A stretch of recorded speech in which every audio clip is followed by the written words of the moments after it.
यही नाम रह जाएगा।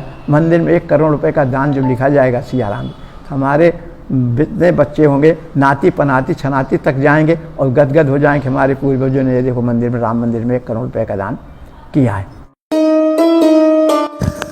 उत्तर प्रदेश के प्रतापगढ़ जनपद के महाराम भक्त में अपना नाम दर्ज करा गए सियाराम गुप्ता जी ने अयोध्या में 500 साल बाद बन रहे राम मंदिर में समर्पण राशि में 10 लाख नहीं, 20 लाख नहीं, 30 लाख नहीं, बल्कि पूरे 1 करोड़ की धनराशि भगवान के चरणों में जमीन बेचकर समर्पित की। प्रतापगढ़ जनपद के रहने वाले सियाराम गुप्ता जी ने पहले ऐसे सामान्य व्यक्ति हैं जो देश दुनिया में 1 करोड़ की समर्पण राशि भगवान राम के मंदिर निर्माण में समर्पित किए। शिखर तक न्यूज से बातचीत करते हुए बताया कि जो मेरा है वो श्री राम का है और मैंने भगवान राम को उन्हीं का धन अर्पण कर दिया। कौन है सियाराम? आइए नजदीकी से सुनते हैं शिखर तक न्यूज चैनल पर। संसार समाया ये सब तेरी माया, वो ही सच जीवन का। ऐसा है, हमें जब ये ज्ञान हो गया कि मेरा नहीं तेरा है, किसी संत के द्वारा जानकारी हुई कि मेरा नहीं सब तेरा है। मेरा रहेगा तो बड़ा तनाव रहेगा, बड़े परेशानी होगी, नुकसान होगा, फ़ायदा होगा, तकलीफ़ होगी। और जब तेरा रहेगा तो कोई, तो जब तेरा था तेरे के लिए कर दिया। तेरा माने भगवान। हाँ, तो हमें राम से बहुत प्रेम रखते हैं। 12 वर्ष की उम्र से हम राम भक्ति करते हैं। हाँ, संघ में गए RSS, हाँ RSS में गए, मुख्य शिक्षक थे अपनी शाखा के, और तब से आज तक लगा हूँ। 20 वर्ष तक मैं संचालक रहा। मुझे ये सब बताया गया कि जो आप संघ का काम कर रहे हैं ईश्वरी कार्य है। ईश्वरी कार्य के नाते हमने सब कुछ किया। तो मेरे मन में आया कि मंदिर बन रहा है 500 वर्ष पुराना जहाँ अभी तक, और मौका मिला है, जबकि उस वक्त फैसला नहीं आया था। मेरे मन में आया कि मैं रहूँ न रहूँ, क्या भरोसा है। तो मैंने हमारे पास जो 16 बिस्सा ज़मीन थी उसको बेच दिया, पैसा इकट्ठा किया। जो 15 लाख रुपया हमारे पास घाटा उसमें देने के लिए, तो हमारे बड़े लड़के हैं, ये इनसे 5 लाख, इनकी बहू ने 2 लाख उसमें दिया, और हमारे जो लड़के हैं उन्होंने, किसी ने 2 लाख, हमारे दामाद ने दिया, बिटिया ने दिया। सारा लोगों का इसमें सहयोग से मैंने 15 लाख रुपया इकट्ठा किया, और पूरा 1 करोड़ रुपया ले करके सन 2018 में सितंबर के महीने में चेक ले जा कर के वहाँ नित्य गोपाल जी के हाथ में रख दिया। 1 साल पहले, फैसला आने के 1 साल पहले हमारे भाव रहे कि कल हम रहें न रहें तो क्या होगा। आज ये मौका मिला है हमको जीवन में ऐसा, तो लाओ न काहे न पैसा वहाँ दे दे। तो इन सब को पूरे परिवार का हमारा सहयोग। किसी परिवार, हमारे किसी बच्चे ने नहीं कहा कि क्या कहते हैं पैसा कहाँ दे रहे हैं आप इतना, हमारा लोगों का पैसा है, आपका कमाया हुआ पैसा, और आप मंदिर में दे रहे हैं। मगर सब लोग, आप सोचिए इस ज़माने में, कलयुग में, इतना लोगों ने सहयोग किया और खुशी जाहिर की।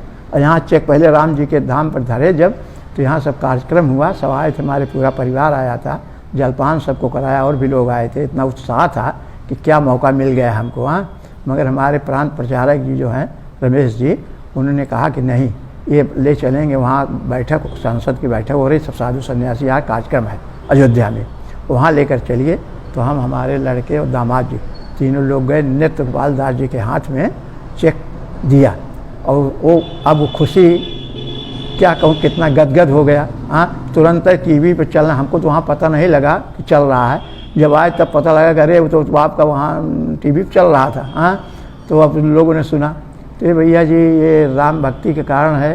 राम जी कहते हैं तू मुझको दे दे, मेरा सब तेरा हो जाएगा। हाँ, तो देखिए मंदिर इतना बड़ा बन गया, आप सब देख ही रहे हैं। हाँ, करोड़ों रुपया भगवान के मंदिर में लग रहा है।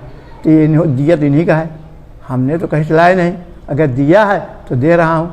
ये भी बच्चों का हक भी नहीं मार रहा हूँ, बच्चों के लिए भी पूरा मकान, दुकान, जो कोई पूंजी, इन लोगों के लिए भी किया। ऐसा नहीं है कि मैं जब राम के लिए कर रहा तो बच्चे भी तुम्हारे राम हैं, समझिए, है ना। इनके लिए हमारा धर्म बनता है कि इनको पहले देखें, भाई जिम्मेदारी है। तो इन लोगों को भी कोई कमी नहीं है, ये लोग भी खा पी रहे हैं, अपनी दुकान चला रहे हैं। मुझे खुशी होती है कि हमारे तीनों बच्चे जो हैं सरल सीधे हैं। मुझसे लोग कहते हैं तुम्हारे बच्चे तुमसे भी सीधे हैं, तो मुझको खुशी होती है नहीं। और ये लोग जो है अपने काम में लगे हैं, ईमानदारी पूर्वक काम। हमने इन लोगों को कह रखा ग्राहक अपना भगवान होता है। हमको किसी ने कक्षा 5 में पढ़ते थे, 12 वर्ष की उम्र थी, हमारे प्रचारक जी ने आए और बैठे हमारे पास, कहे सियाराम सुनो, ये जो 100 रुपये की तुम्हारी दुकान है, अगर 1 करोड़ की करना है तो ग्राहक को अपना भगवान समझना है। तो भगवान समझ के हमने मिलावटी सामान जीवन में नहीं बेचा। सरसों का तेल खरीदे, उससे आरती का तेल तब मिला के लोग बेचते थे। हाँ, तो उसी दिन सरसों पेरा करके बेचते थे, जिससे हमारे किसके साथ धोखा करें। बच्चों को फिर हमारे लोग स्कूल में आते थे, कुआं था, कुआं में पानी नहीं भर पाते थे, तो हम सवेरे शाखा जाते थे, जा करके कुआं से पानी भर के लाते, छोड़ गाड़ दिया, देसी कहते हैं छोड़, उसको बड़े बड़े गाड़ करके और उन बच्चों को पानी पिलाता था। रागीर आते थे, पीते थे। सब लोग कहते थे सियाराम बहुत पागल हो गया है, दोपहरी हम सब सोवत हाँ पानी पियावा था, वो का नहीं जान पानी पियावे का मतलब है। तो 3 बातें उन्होंने बताया था कि एक तो ग्राहक को भगवान समझना, पूरा हिंदू समाज तुम्हारा परिवार है, किसी इस पर आफत आए तो समझ लेना कि तुम्हारे ऊपर आए। और 4 दिवाली तुम्हारी नहीं है मकान की, भारतवर्ष की जो 4 दिवाली 4 देश के ऊपर कोई आए तो उस आफत में जुड़ जाना। और देश के ऊपर जब आफत आई सन 75 में इमरजेंसी लगी तो सत्याग्रह करके जेल गए, 6 महीना जेल की सज़ा खाए वहाँ। आज उसी कारण 20,000 रुपये हमको पेंशन मिल रही, भगवान दे रहे हैं, ऐसा नहीं है गया हुआ कहीं जाता है। तो तीनों में मैं खरा उतरा। तीनों बाद मैं ग्राहक को अपना भगवान समझा, ठगा नहीं, लूटपाट नहीं की, क्योंकि ईश्वर अंश जीव अविनाशी सब में वही कि ईश्वर का अंश है, तो मैं किसको लूटूँ। मैं लूटपाट किया और हिंदू समाज को अपना परिवार समझा। और देश के ऊपर आफत आए तो सत्याग्रह करके सोचो, छोटे छोटे तीनों बच्चे, सब बहुत छोटे थे जब 75 की इमरजेंसी लगी है, ये सब 2-3 साल के मुश्किल से थे, छोड़ करके हम चले गए क्या कहते हैं 75 में जेल। और वहाँ 6 महीने की सज़ा मिली, 6 महीने वहाँ रहे, छूट कर आए, फिर अपने कारोबार में लपटी आए। फिर भगवान ने दिया, फिर मिट्टी छुआ सोना हो गई, ईमानदारी की बात थी। ज़मीन और कारोबार किया, भगवान देने लगे, घर बनवाए, बच्चों को सब शादी ब्याह किया, सब चीज़ें, 6 बच्चों को पालना, सब भगवान ने किया ना। और फिर मकान घर द्वार से बनाए, फिर मौका भगवान ने दे दिया तो भगवान का घर बनने लगा। तो हमने कहा ऐसा मौका फिर हाथ में नहीं आने वाला है, 500 वर्षों बाद आया है। हमारा लोगों को सौभाग्य है कि हमारे सब काल में ये मंदिर बन रहा है। हाँ, और ऐसे और गदगद की बात है कि तब तो फैसला भी आ गया और मंदिर भी लग गए बने। आज उसका प्राण प्रतिष्ठा का समय आ गया है, और सोचो वो भी में सम्मिलित होने का मौका मिलेगा।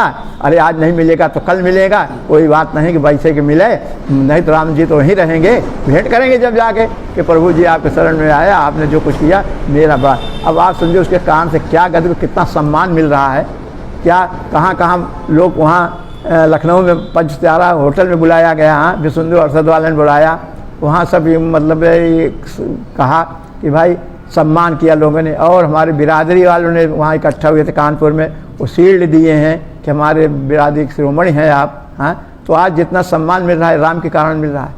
हम किस लायक थे भैया, हम तो उस लायक नहीं थे, मगर राम ने लायक बना दिया तो आज लायक बन गया हूँ। हाँ, कहाँ मेरा सम्मान हुआ। अभी 8-10 दिन पहले वहाँ अपने एक गांव में वहाँ प्रिंसिपल आए थे, उन्होंने कराया था वो प्रवचन करवाने के लिए, संत महात्मा बुलाए थे, छाठी आए थे, तो उसमें हमको बुलाया उन्होंने, वहाँ माला से लाद दिया, सम्मान बताया कि हमारे सेठ जी हैं जो क्या कहते हैं गढ़वारा के रहने वाले हैं, यहीं पास के, हम गए थे माधो सिंह पुरवा में, समझे, कहे कि ये देखिए इन्होंने 1 करोड़ रुपया जो है भगवान राम के दान दिया। सब लोग बड़ा प्रशंसा की।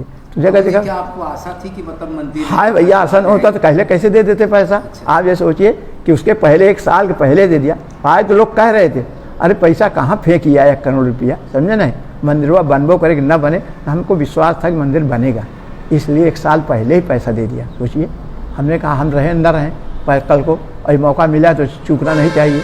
ये ज़मीन क्या हम लाद के ले जाने पाएंगे, कुछ नहीं जाने पाएगा यहाँ से, सब कुछ यहीं रह जाएगा, यही नाम रह जाएगा। मंदिर में 1 करोड़ रुपए का दान जब लिखा जाएगा सियाराम, हमारे जितने बच्चे होंगे नाती पनाती छनाती तक जाएंगे और गदगद हो जाएंगे हमारे पूर्वजों ने ये देखो मंदिर में, राम मंदिर में 1 करोड़ रुपए का दान किया है।